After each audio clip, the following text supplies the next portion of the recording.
سورہ ملک کا تعارف۔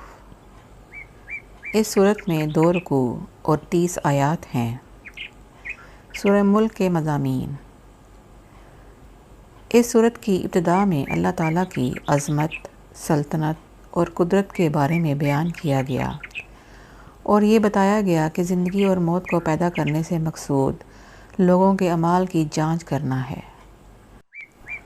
اللہ تعالیٰ کی قدرت کے آثار بیان کیے گئے کہ اس نے کسی سابقہ مثال کے بغیر ایک دوسرے کے اوپر 7 آسمان بنائے اور ان آسمانوں میں کسی طرح کا کوئی عیب نہیں۔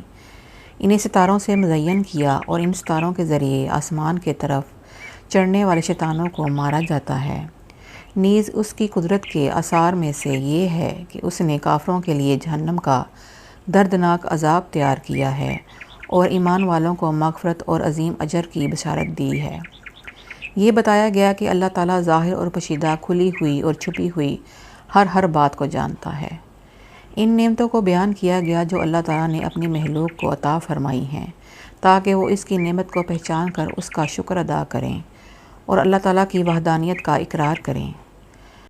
کفار مکہ کو اللہ تعالیٰ کے عذاب سے ڈرایا گیا اور نبی کریم صلی اللہ تعالیٰ علیہ وآلہ وسلم کو تسلی دی گئی کہ آپ ان کے جھٹلانے کی وجہ سے غمزدہ نہ ہوں، کیونکہ ان سے پہلے کافر بھی اپنے انبیاء علیہم السلام کے ساتھ اسی طرح کا سلوک کرتے تھے۔